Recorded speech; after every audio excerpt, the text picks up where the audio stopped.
Welcome back, comrades. This is Gaming with Austin. And today, we are on episode 60 of the Utopian Community series. Episode 60. Like, this is season 2. If you're wondering.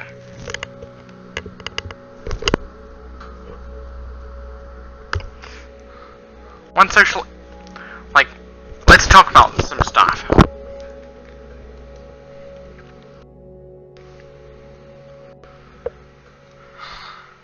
To explain why some countries have a high murder rate, sometimes there is a demand for human leather. A demand for human leather can drive the murder rate up, too. It's not just poverty that can drive the murder rate up. A demand for human leather can also drive the murder rate up. War will always drive the murder rate up. Food scarcity will always drive the murder rate up. Like, so high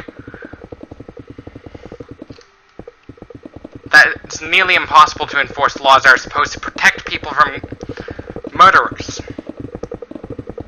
Because people would have to fend for themselves for food. They have no other choice. When food is scarce on a human scale, people would have to fight for it. Literally. Just like what animals do when there's not enough food. They'd fight over it.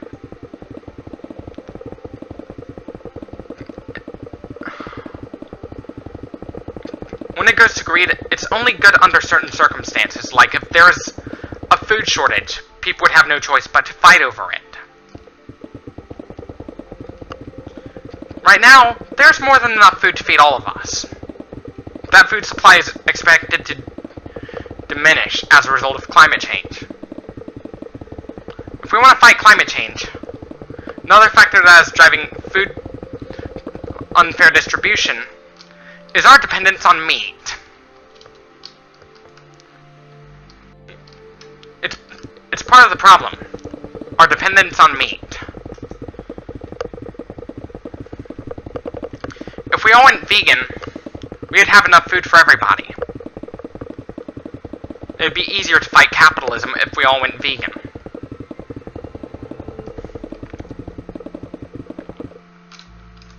But with cats, on the other hand, they don't have a choice. You can't force your cat to not knock down your cup, because they are doing it because of a natural urge to hunt. If you strip them of their natural urges to hunt, natural hunting instincts, they can literally die if they're not fed. When a cat is not being fed at regular intervals, like if they become malnourished, they'd become really violent. As with all obligate carnivores, they become violent when they're malnourished.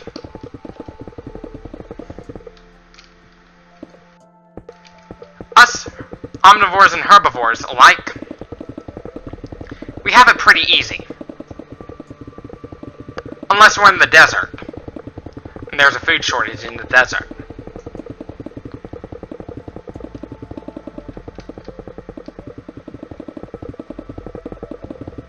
What makes us so addicted to food? It's not just a psychological thing, it's also a physiological thing. Our food addiction is actually physiological. Because our bodies have to stay prepared at all times for the event of a famine. Because when a famine strikes and you can't get food because we're all out of food, because of a famine, our bodies would have to go into its fat reserves. Our bodies would have to go into its fat reserves for energy.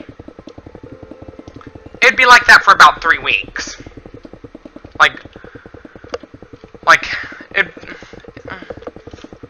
For the first 2 to 3 days, your body would start using its blood sugar. Once your blood sugar reserves have run out, your body would go into its fat reserves. It'd be like that for about 2.5 weeks. A little over 2.5 weeks. And after the 3-week mark of not eating, your body would start eating its own muscle, just to keep you alive. Like, your body would start off eating the skeletal muscles first.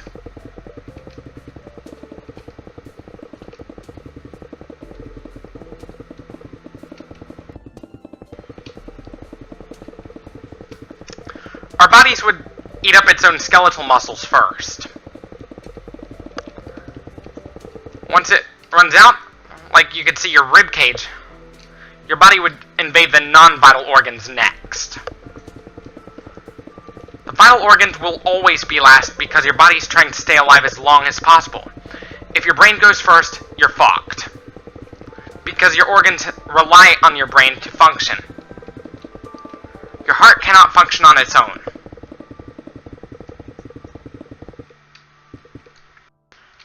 Because your brain is like a power supply.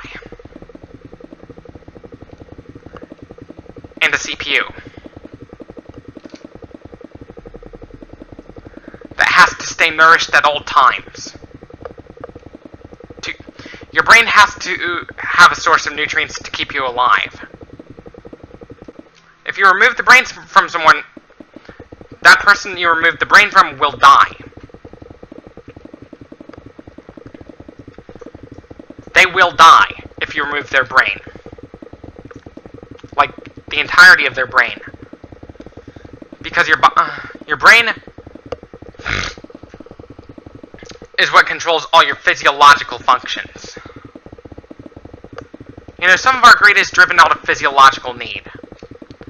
Like, those with a greater physiological need for food would probably be the ones taking control of the food supply during a famine. They'd be the ones taking control of the food supply.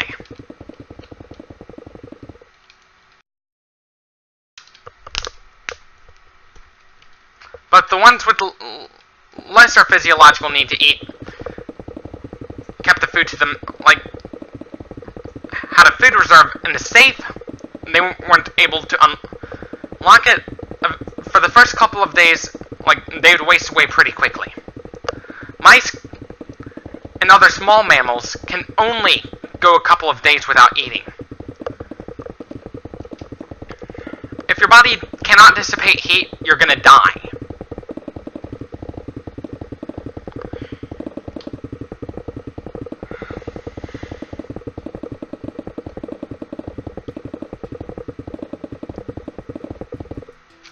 Heat dissipation is crucial to survival. Because if it gets too hot, your organs are going to fail. When your brain gets ripped out, you'll die from multiple organ failure. Which is why you should never perform CPR on someone who's been decapitated.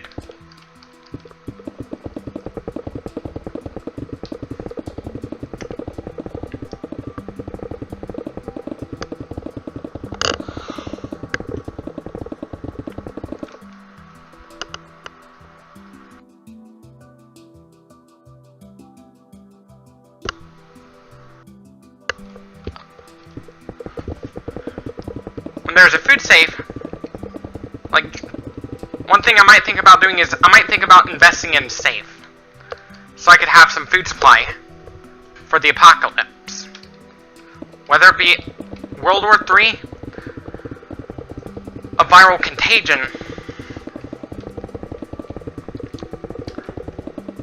a bacterial, if there was World War III, if there was a viral contagion being unleashed upon the Earth.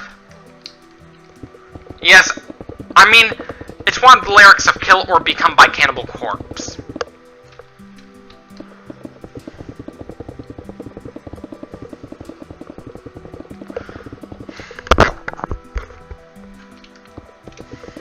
They're a pretty good band.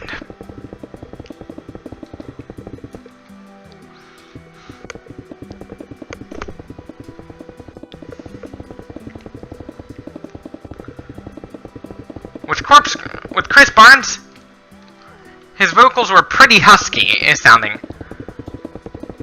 Like that. It's coming up. screwed. Like that. Corpse Grinder's vocals are kind of husky like Chris Barnes' vocals.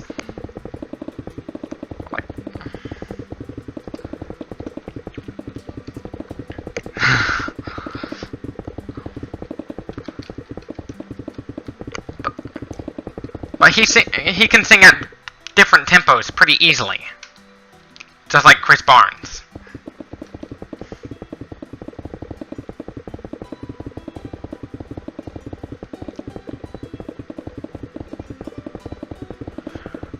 From the body, remove all your scream. Doors are clear, my blood out rooms. Pieces of flesh, lost on my sword, wall on my body, or blood on his blood.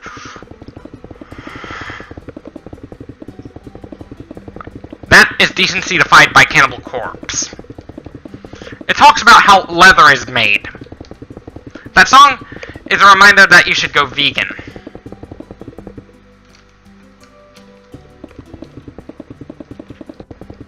Because the leather you wear was once part of a living animal.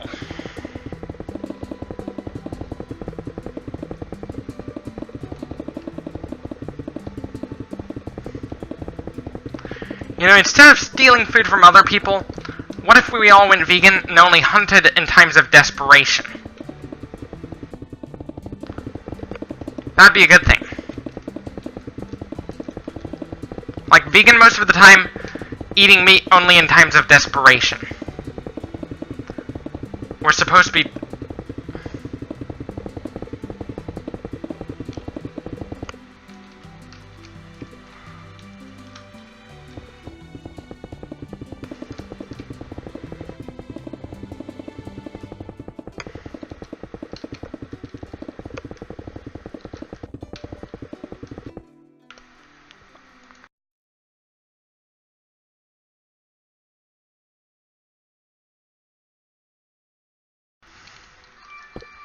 like that. Now, I was checking how much time has been recorded onto the gaming video, that's all.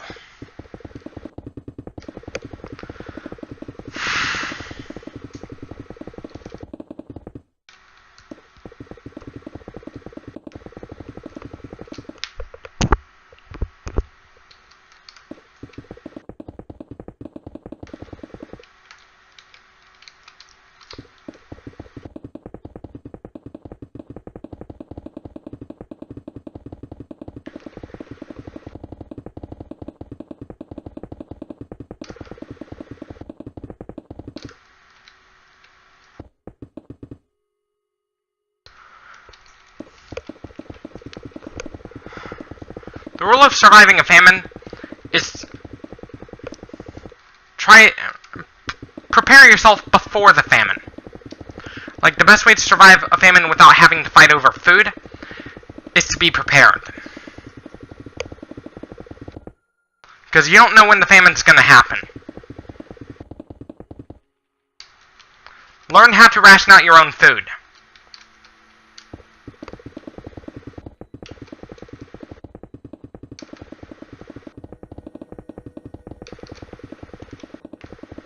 Ironically, though, climate change caused us to start eating meat. Like 2.5 million years ago. That was back 2.5 million years ago when we were still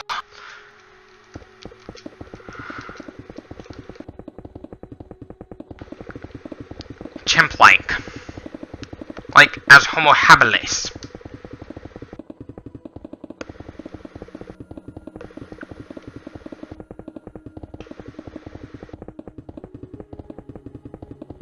Ironically, climate change caused us to start eating meat.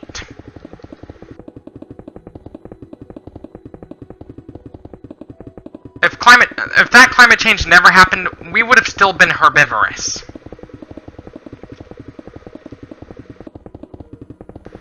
Even climate change caused our closest relative, the chimpanzee, to eat meat too.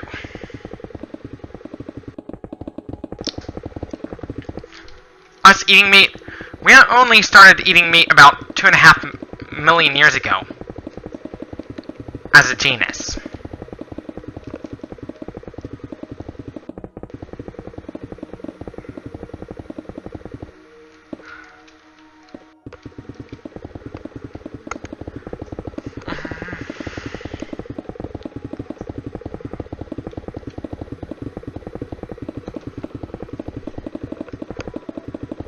Homo habilis were the very first humans.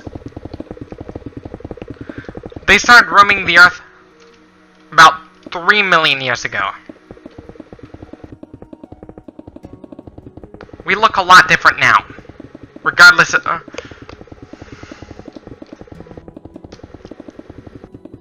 we look very different now.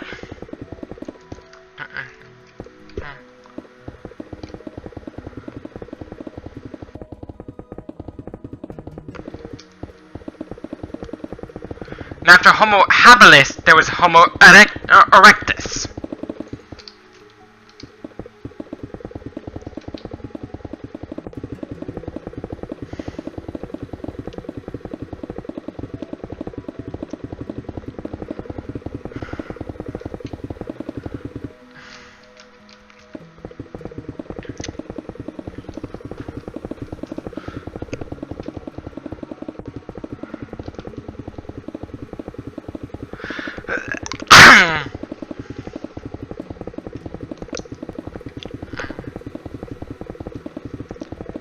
If I was to be a dog breeder, I'd be a responsible dog breeder. Like, I might think about breeding pit bulls to be small, making my own breed of pit bull to where they are smaller. Like, I'd take the runt of the litter and use those for breeding.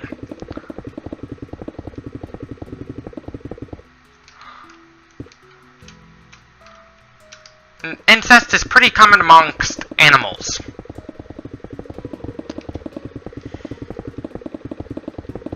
But if we're in a dire situation in which we would have to repopulate the planet, we would have to commit incest for that. I know this may sound stupid to some of us, but it may be our only option.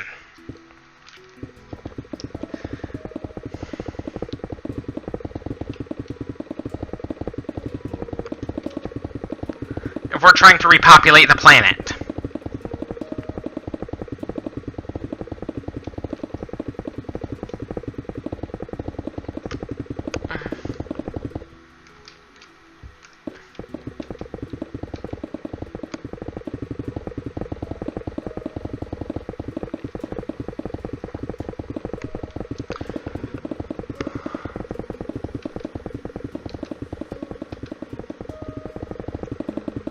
Homo erectus. Like,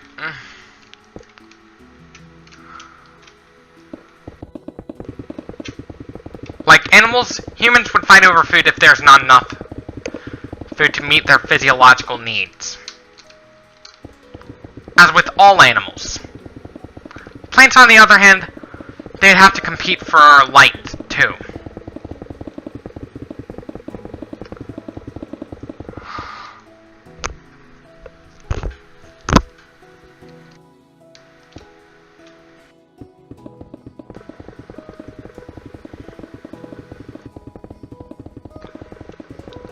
How are we going to achieve true communism?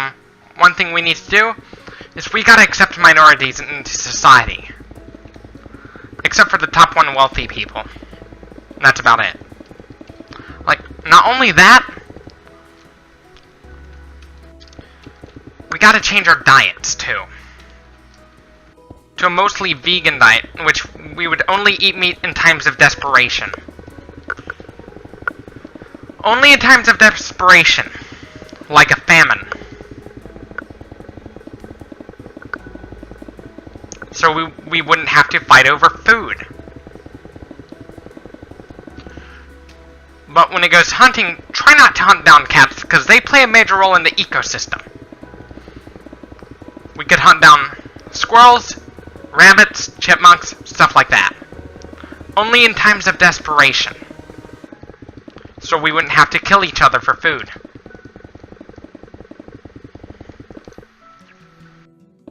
But you know, a human can survive at least 3 weeks without food. But if your metabolism is slow, you can survive for even longer, before irreversible damage starts. The claims of going several years without eating are completely false. If they were true, they would have been dead. Because why criticize Hinduism? There are people who claim to have gone a couple years without eating nor drinking. Truth is, no one can survive that long without... I mean, nothing can survive that long without food or water. I mean, nothing can survive that long. Not even plants.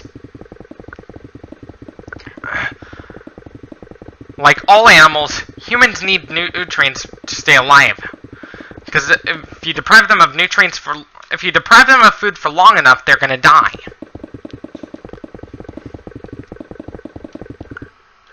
Which is why I criticize Hinduism.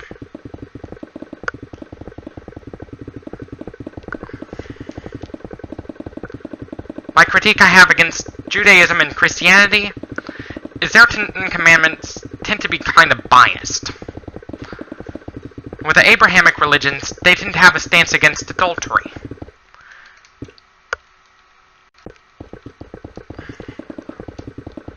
It's natural for male animals to have a couple sexual partners. Same thing with female animals, to have a couple sexual partners.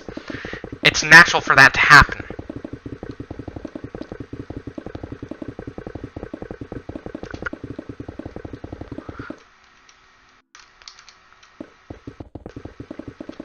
How a family unit would work: there'd be a couple males, there'd be a couple males, a couple females, and some children.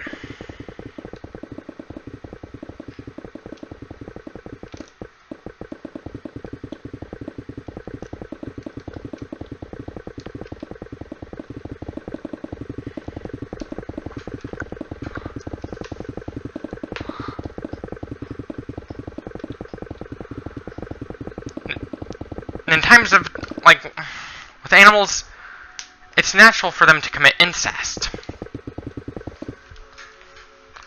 With incest, the fittest for survival would be the ones to survive, while the others ultimately end up getting killed by simply being deprived of any food, either by simply being left to die from starvation, or being killed by predators. The problem with taking out the strongest animal as a predator is it's really hard. It's really hard to do it.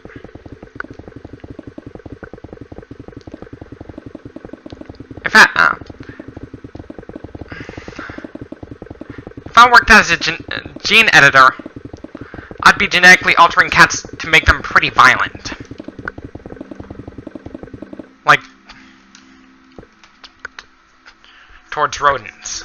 With the exception of hamsters, of course. Like, unless you're kept in... Like, if they are being held in captivity, like, I genetically alter them for speed and endurance. I genetically alter them to make them really violent.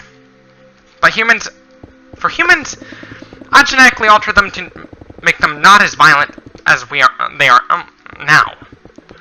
I genetically alter humans to make them less violent. I'd even genetically alter them to have a slower metabolism.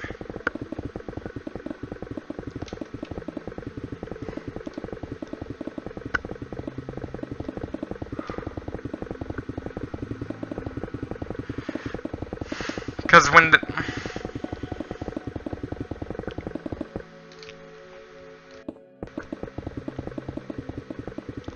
we can have democracy without competing over power. Because there is direct democracy, too. In that case, no one competes to see who stays in power. Because everybody has the same amount of political power.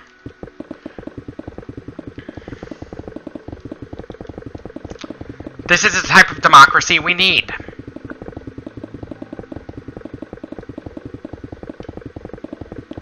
Some animals are known to do homosexual behaviors too.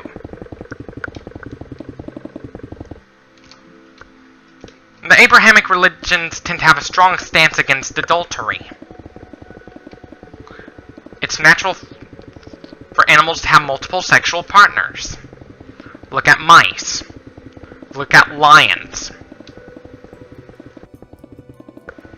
Look at dogs.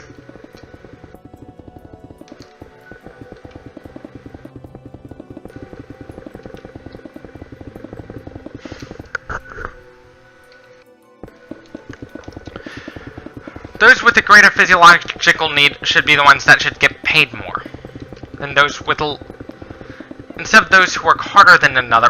Instead of those with a greater ability that should get paid more, it should be those with a greater physiological need for vital resources that should get paid more.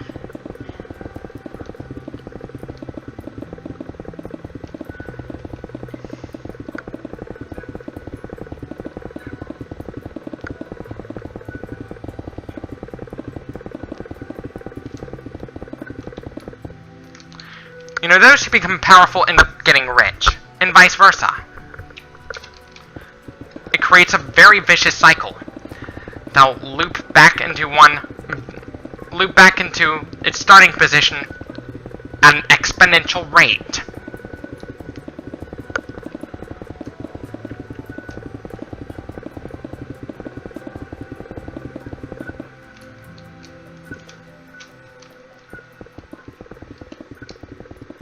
Like, at an exponential rate.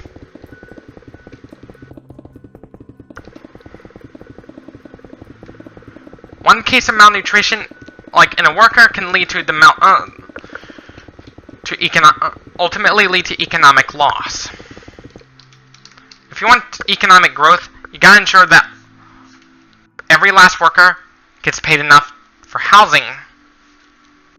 I'd blame our bad economy on the top 1%.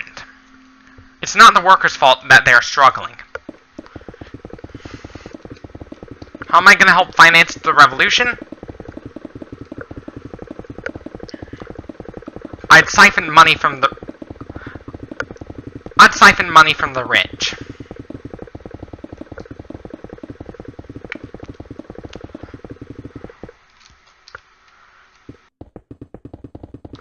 Like with the cyber attack, I'd control this.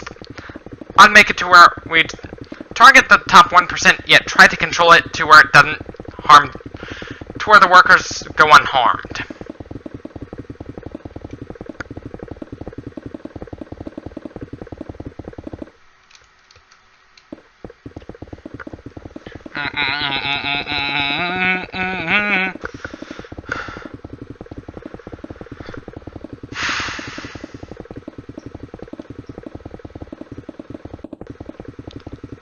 If YouTube had an economy, its economy would be kind of like that of Japan.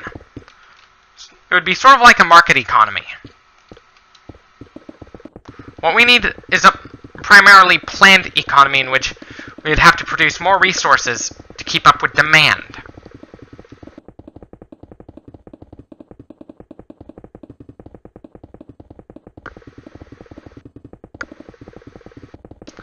I believe that we need to go towards the principle of Karl Marx called from each according to his ability to each according to his need. That would mean that those with the best ability, the greatest ability, would be the one paying those based on how much they need, physiologically.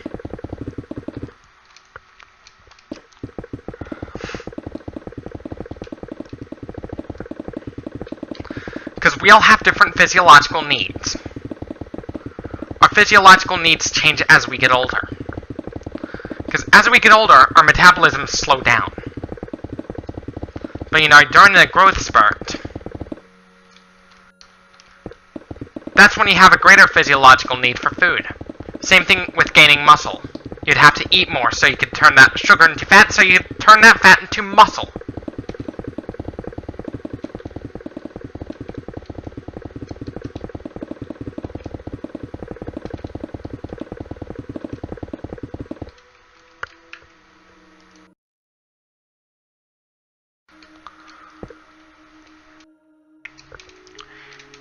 Anyways, this is it for this video.